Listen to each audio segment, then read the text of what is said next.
Wow, this house is cute. But can I really get in the game in this economy? I do have savings, and I am responsible-ish. Ugh, I should bury it. I'm being wild. But what if I'm not being wild, though? Could I actually score a... Kick off your home buying journey with Zillow's new BuyAbility tool. It makes it easy to find out what you can afford, so you can get off the bench and onto the playing field with confidence. Check your BuyAbility, only on Zillow. This Steve Jones Show podcast is now loading. The Steve Jones Show podcast is presented by Sunbury Motor Company, Purdy Insurance, and Brewers Outlet.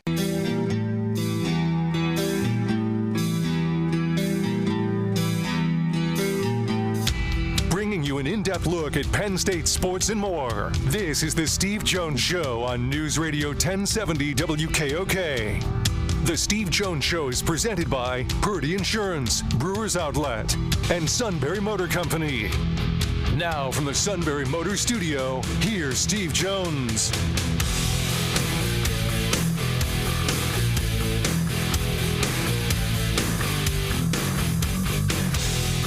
Opening half hour brought to you by Purdy Insurance, Market Street in Sunbury. Go to purdyinsurance.com.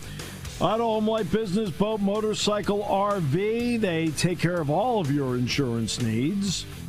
And also, they do a great job of customer service. It means everything to them. That's why they do everything they can to save you money. All at Purdy Insurance, Market Street in Sunbury. Go to purdyinsurance.com. We open up today's show with Sweeny Murti. Great to have you with us, my friend. Buddy, how are you? Nice to hear from you. Nice to hear from you.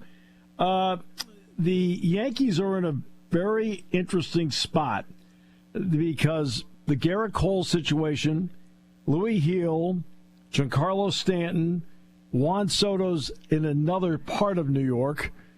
And, what is the situation with this team right now in spring training as you see it? Well, they're going through some situations that aren't really ideal when you lose two starting pitchers. And I think you've come to expect some sort of setback with Giancarlo Stanton along the way. DJ LeMahieu, as much as you would have liked to have counted on him, I think you've seen the last couple of years that probably isn't, right. Whatever you get from him is a bonus, right? It feels like anyway, even though he's under contract for so much. But you still look at what you have. You have Aaron Judge. You have Paul Goldschmidt and Cody Bellinger. You have Max Fried. You have Carlos Rodon, Marcus Stroman, Devin Williams. I was having this discussion in the office yesterday with some Yankee fans who were just a little, they're a little despondent, shall we say. And I said, all right, let's go through the American League. Who's definitively better right now? And even just starting in the East, the Orioles took a little bit of a step back last year, and you have to see how they recover. The Blue Jays have a lot to prove, and they have had that for the last several years. Your Red Sox are improved, but are they definitively better? I think that's left to be seen. The American League Central, the American League West, are any of these teams right now lock solid better than the Yankees? And I think the answer is no. You don't know that yet. So, they've taken a lot of hits. You certainly don't want to take more, but I think before you've even played a game, I don't think you can, wash things away and just bury it. We've seen teams, the Braves a few years ago, the Cardinals way back, lost number one starting pitchers and managed to win the World Series. So I think it's really hard for fans to appreciate this, but you still have 162 games to play. No question. But how concerning is it on the Yankees side of things that they might be one Aaron Judge injury away, and it's not exactly he hasn't exactly had America's greatest track record on this, from suddenly not being a team that is slightly above others right now? Yeah, I think Judge is past that. The last few years, I think he is, he's posted and he's shown you what he can do. So I'm not as concerned about like the previous injury history that he had. But here's the thing: when you say, Steve, one Aaron Judge injury away, I remember this vividly. About 10, 12 years ago, a general manager was talking about the loss of one of his star players, and he said he was asked how they were going to make up for it, and he said there is no contingency plan for your best players. Right. And that stood out to me. And first of all, as an admission from a general manager, but also realistically, think about it in every sport. You're putting somebody else in a star player's place. You're not getting star productivity. You're just kind of hoping to stem the tide, right? And get whatever you can get, piece it together.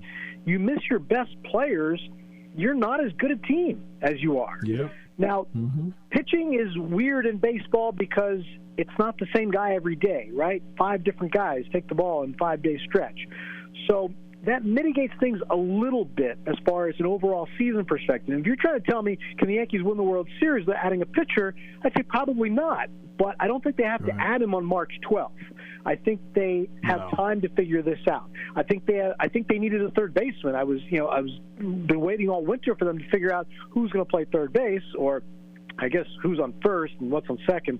I don't know. Who's literally on third base. But I feel like these are things that a baseball team has time to address during the course of a season, especially when you still have the asset that I mentioned the Yankees have. Yeah, the only reason I brought up Judge is that 3 years ago, was it 22, awesome. 23, he was on the DL twice. And then last year, healthy the whole season, awesome. That's why you still, with any player, you have a concern about stuff like that. And I've said for years on this show, I hate when people say injuries are just an excuse. And I say, excuse me. I said, you can do all the next man up stuff you want. There's a reason why that guy's starting. Okay? Yeah. And it's multiple Absolutely reasons right. why he starts. Absolutely right. I mean, and I hate when they get labeled like that. It's because that you look for a team. You look for reasons why a team doesn't perform well. Well, sometimes the reasons are they don't have their best players, and I'm sorry, And if you think that, and I also used to get this criticism a lot. Well, where's the farm system? Where's this? If your farm system has a major league ready all-star at the ready at every position in case of injury, you're running a very poor farm system because those players should be in the major leagues for somebody, and that's just not how it works. You have stopgaps. You have players who might be able to get hot for a couple of weeks or maybe have a great month, but you do not have Garrett Cole 2.0 ready to take on 200-plus innings and win 15 to 20 games during the course of this season. Right. That's right. Exactly right. I want to ask about Goldschmidt. I thought that was an incredible offseason get. And then there's the Bellinger thing. Bellinger sometimes is great, and sometimes he's just typical of a major leaguer as far as I'm concerned. But what did you think about those two acquisitions in particular and what they can mean? I don't love that Goldschmidt was trending down, but I think when you look at what the Yankees tend to look for, what like winning teams tend to look for, you look for somebody who knows what they're doing. You look for somebody who has the experience, who isn't overwhelmed. Maybe somebody who, if he gets off to a slow start, isn't going to pack it in mentally. He has the ability to shake that off. And I think if you see a veteran who's performed the way Paul Goldschmidt has, that you've got that, even if he is trending down. So I think you hope that you put him in a lineup that has Aaron Judge in it, that has hopefully a full season of Jazz Chisholmness, in it. And maybe the Yankee lineup is a little top heavy, but again, adding Bellinger, the left-handed bat, certainly helps. Bellinger is interesting because one thing he did is he managed to cut down his strikeouts, but it came with a little loss of slug, a little loss of power. I'm interested to see how that translates into playing half your games at Yankee Stadium and the short porch in right field, and being part of a lineup that you hope has some traffic on the bases, as they like to say, with Aaron Judge in front of you at a 40% clip, on a 400 on base, and wondering where, what that does as pitchers try to navigate that lineup and try to limit damage there. So I'm intrigued. I think they were good moves. I don't think they're slam dunk MVP candidates like they were in years past for their respective teams, but I do think they make this team better. All right. So what do you learn today out of spring training for any team as opposed to what you may have learned 20 years ago?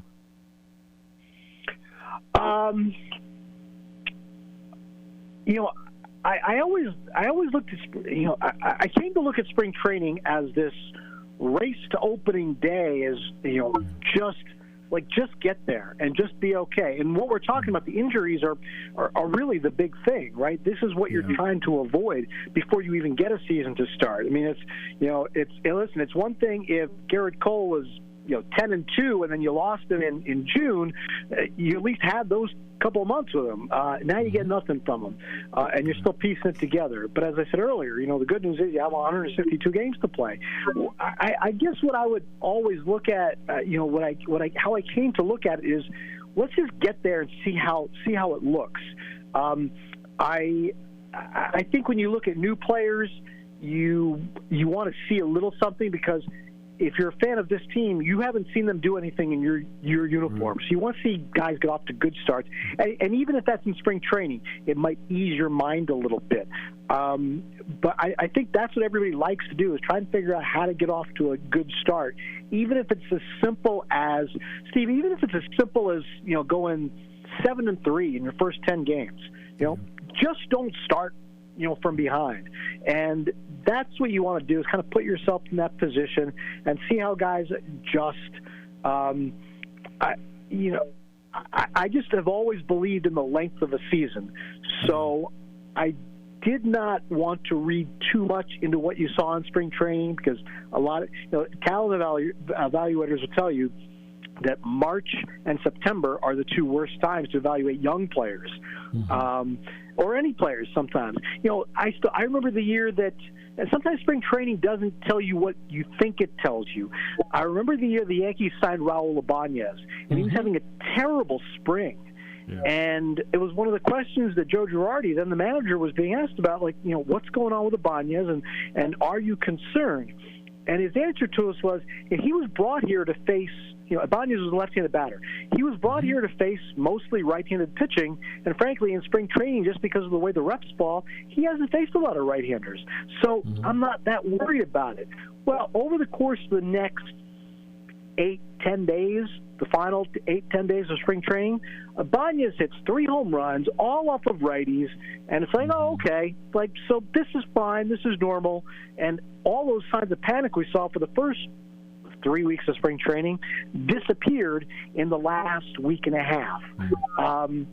So it's just a matter of perspective, I think, and just kind of waiting for the season to start and seeing, are you in position to get off to a decent start? Yeah, because I tell people all the time, quite simply, that you sit there and you go through spring training, and there may be a pitcher working on something, okay? And then, and then they may want to use it during the season. They may shelve it. And I tell everybody, you can go 3 for 27 in spring training, and on opening day you're 2 for 4. Your batting average is 500. Yeah. I mean, listen, the biggest thing for me was always change-ups, right? And I had pitchers that I used to drive crazy talking about their change-ups, and they used to dread seeing me coming because we talk about it so much. But it's because they talked about it so much, usually in spring training. And the pitcher would talk about working on a changeup, and then you talk about how effective it was. And it's such a hard pitch to master and really feel confident in that, a lot of times pitchers end up shelving it. And like you say, and or maybe they only throw a couple of them as opposed to making it one of their main pitches. But in a spring training game, maybe they've decided, I got to figure out my changeup, so I'm going to throw a few more today. Maybe in counts that I wouldn't normally throw them, maybe to batters where I wouldn't normally throw them, just to see if I can get this feel. And it gets knocked around, and their spring training line looks terrible. But then you come face these same batters in the middle of the season. They're not seeing a changeup.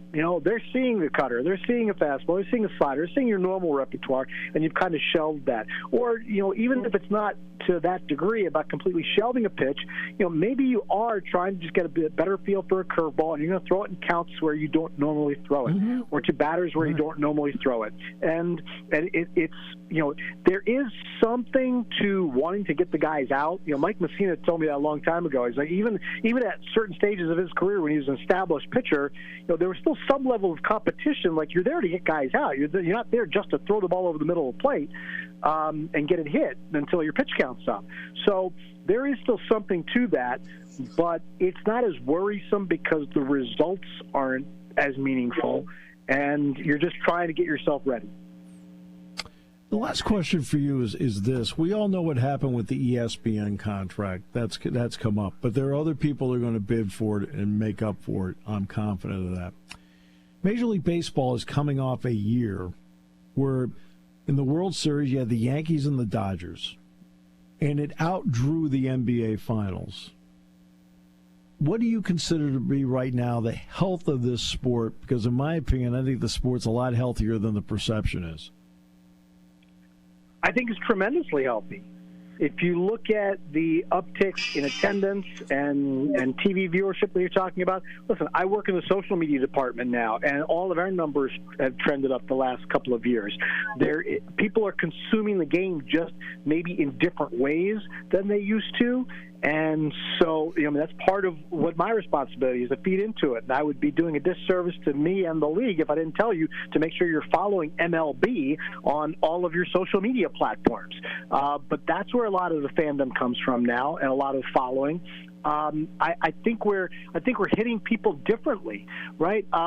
Listen, my daughter is 13 and a very big Yankees fan because she grew up in this house where I covered the Yankees for a long time, and we live in New York, so that's all part of it for her. But she consumes it differently than I did. Like, Steve, you and I collected baseball cards and read Sports Illustrated. She's finding stuff on TikTok that shows her like things that she likes about certain players and different things. So I think the people who talk about the health of the game try to measure it in antiquated standards sometimes because that's how you and I did it. But I'm knee deep in this, living in this next generation and how they consume it, to know that there is still a great thirst for this game. And people show up at the ballpark still, and it's an everyday part of your life. And maybe I'm biased because of how much it's meant to me and my life in both personally and professionally. But there's so many great young stars out there, and I honestly love watching Ellie De La Cruz and O'Neal Cruz and all the young Orioles players, and anybody that just comes up and has some level of flair and excitement to them. I watch Ellie De La Cruz and I see Alfonso Soriano or Juan Samuel and players that had like these incredible gifts for speed and power and the way they played the game. And that's a far cry from saying Hall of Fame players, because Hall of Fame comes with years in the game and numbers achieved. But my goodness, if you can't watch these players right now and marvel at the skills that they have and just say, wow, that's the thing I always used to do. When I went to the ballpark covering Yankees games, it wasn't about rooting for the Yankees to win or rooting for the Yankees to lose. I always wanted to go to the park to say, wow, look at that. And I'm seeing players now, Steve, where I just say, wow, look at these guys. And that is so much fun. And we're in that era because the athletes of this game are better than ever, in my opinion. And that's what makes it exciting. They're better than ever. Absolutely right. My friend, thanks so much. Appreciate the time you gave us today. As always, tremendous work. Steve, I appreciate you, man. Thanks for always asking. The outstanding Sweeny Murti. And today's show brought to you by Purdy Insurance. Market Street in Sunbury. Go to purdyinsurance.com. Auto, home, light, business, boat, motorcycle, RV. Those are just some of our insurance needs. And guess what? I mean, it's multiple. And you need to save money. And you need to have people committed to saving you money. That's Purdy Insurance, because customer service means everything to them. At Purdy Insurance, Market Street in Sunbury. Go to purdyinsurance.com as we continue on News Radio 1070 WKOK. Party time, game time, or just fun time. Doesn't matter what time it is, because it's Brewers Outlet time. The Beverage Supermarket has the area's largest beer selection. Imports, microbrews, ciders, and domestics. Pick from over 100 ice-cold 12-packs and dozens of 24-ounce singles. Soda, snacks, hot sauces, fresh roasted peanuts. Make it one-stop party shopping, and don't forget the pickle bar. So whatever you're celebrating or just doing it up, Brewers Outlet, Reagan Street, Sunbury wants to see you. And thank you for your years of patronage. Hi, this is Season. For over 100 years, the Purdy Insurance Agency has been protecting families and businesses of the greater Susquehanna Valley and beyond. With the experience of our trained and knowledgeable staff, you can rest assured that your needs will be evaluated and met by some of the industry's best representatives. No matter what your insurance needs are, call Purdy Insurance today at 570-286-5855. Visit our website at purdyinsurance.com or check us out on Facebook to see what we can do for you.